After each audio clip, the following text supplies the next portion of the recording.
Salama daholo androany dia andondera ho resahana amintsika ity tranga izay niseho itya izany hoe niseho tao Antananarivo moa ity tranga ity. Nisy lehilahy anankiray efa somary lehibe no nitondra ny zaza tsy ampy taona nandositra tao Antananarivo tao ka eo indrindra no mahatonga ny be sy ny maro mametra-panontaniana amin'ilay hoe zaza tsy ampy taona ary 4 taona loatra tahaka n'inona ara ilay zaza tsy ampy taona izay no noentina nandositra.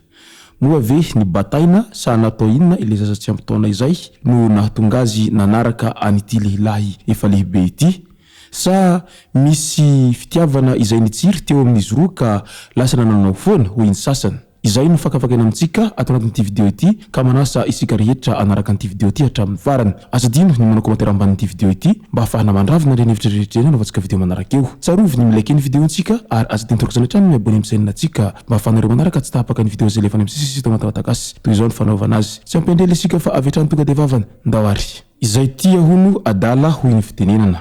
Ary matetika rehefa ao anatin'ny fitiavana izay ka latsapaka dia lasa manaonao foana. Tsy ny lehilahy zany ary tsy ny vehivavy. Ary tsy mifidy taona io na saranga fa rehefa ty dia ty. Ary matetika ny ankizy kely izay azo lazaina mbola ao anatin'ny salantaona adolatsento dia matetika misarisary zoro amina lehilahy zay. Ary tena mafana ny fitiavana amin'izany ka lasa tafananao foana. Tsy vitsy amin'izy ireny ara dia misaoty tamboho mihitsy mba hahafahany manaraka an'izay olo tiany izay. Ka eo indrindra nefa ny tena matetika miteraka olana amin'io resaka fitiavana io satria ny ray aman-dreny dia mahita ary mahatsapa fa mbola kely ilay zanany. Nefa kosa ilay zanany efa mihevy tena fa efa lehibe ary efa mahavita sy mahazaka an'izany fidirana amin'ny resaka fitiavana izany. Nefa io fitiavana io dia tsy azo andramandramana fa rehefa manandrana anao dia tena tafiditra ary latsapaka. Indrindra fa eo amin'ny resaka fanaovana firaisana ranofo dia tsy misy retoritsony io rehefa tafiditra anao zay dia lasa foana ary tsy misy ny fiverenana any aorinan-tsony.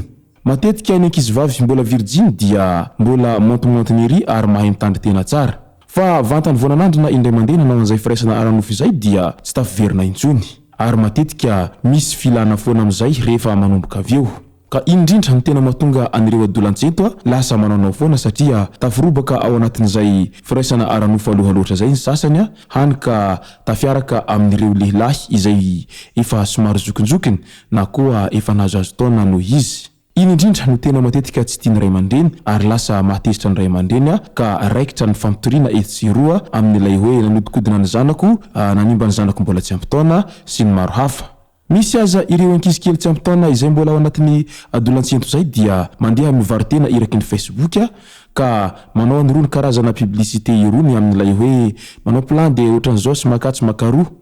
nefa dia mbola tsy ampy taona izao. Tsy vitsy amin'izy ireny no ataon'ny ray aman-dreny fitaovana mba ahafahana makavola amin'ireo olona izay mifanao fotoana amin'izy ireny indrindra fa any anatin'ny ireny sambra sy ny maro hafa ireny. Mody alefa ilay zaza manao an'izay karazana fitadiavam-bola izay nefa manaraka avy atoriana ny ray aman-dreny miaraka amin'ny mpitandro filaminana. Efa tetika fanaon'ireo ankizivavy sasany moa izay fitadiavam-bola amin'olona izay ka efa maro ny voa tamin'izay ka mila melomelo hatrany rehefa miaraka amin'ny zaza tsy ampy taona satria araky ny lalàna velona dia raha ny lalàna izany miaraka amin'ny zaza tsy ampy taona izany ary tena mampigadra mihitsy no sady mahavoa ny lamandy ary tsy vola kely fa tena vola be. Nefa isika lehilahy koa indraindray dia noho ny filana izay ka lasa mananao foana tsy mitsinjo izay hiafarany amin'izay mety ho lafiratsy ny fiarahana amin'ny zaza tsy ampy taona izay fa rehefa tonga ilay zaza vavy ka montemontena sy tsaratsara bika ary sarisarika dia iny sika lehilahy fa tara vetrany ka tafiditra ary tafidikizo amin'izay fiarahana amin'ny zaza tsy ampy taona izay. Ary ny ankizy vavikely amin'izao fotoana izao dia tena molamola avokoa ary tena iny fa manintona ny bandy rehetra iraky ny lalana eny. Misy amin'izy ireny raha tena efa galifantsy mihitsiny amin'ny ray aman-dreny ireny ankizy ireny dia tena mbola ankizy kely ary tena mbola tsy ampy taona ho izy ny ray aman-dreny nefa ny manodidina mahita fa efa tena ao tsara izany vehivavy kely izany ka lasa tsy manontany taona intsony fa dia miroboka ary manao izay rehetra azo atao ka tranga tahaka an'izany ity tranga anankiray izay nisy tao Antananarivo ity tamin'ity faraparan'ny herinandro ity nitondra zaza tsy ampy taona nandositra ity lehilahy ity niaiky nandritra ny famitorana an'ity tovolahy fa efa nomany ny fitondrana nitsoaka ilay zaza tsy ampy taona izay tsy hita tao an-tranon'ny ray aman-dreny teny Ambohitrembo Ambohy Malaza nanomboka ny 12 Mey lasa teo efa nanao firaisana aranofo koa izy ireo vao marina moa izany rehefa nentina tamin'ny tobim-pahasalamana ilay zazavavy taorian'ny tsy nahitana ilay zazavavy dia nampandreny zandary ny fianakaviana ka hita teny Ambodivoara commune Ambohimangakely kosa izy ny 20 Mey lasa teo rehefa natao ny fikarohana ity tovolahy ity no fantatra fa nitondra azy antsokosoko voatazona amponjavozomaika eny an-tanimora ity tovolahy ity rehefa avy natao famitorana manoloana izay tranga izay dia maro ny samy naneho ny heviny ao anatin'ny izay publication izay niparitaka izay satria misy ireo izay milaza ary manontany manao hoe no entina nitsoaka ahoana moa ilay zazavavy ary raha toa ka nisy izany fitondrana nitsoaka n'ilay zazavavy izany dia no bataina ve sa natao ahoana ny fitondrana anazy nitsoaka raha nitranga tahaka an'izao manko ny tena hadihadina lalina dia matetika misy ny fitiavana sy ny fifankatiavana izay nitsiry tany hoany ka raikitra ny fifanarahana ary manomboka eo dia ndao ary tsy mitsinjo ary tsy mandinika izay mety ho fiantraikan'izay akory na ny andaniny na ny ankilany satria mihevitra fa ny fitiavana ny lehibe indrindra ary ny fitiavana tena mafy ka ndao ary fa tsy olana io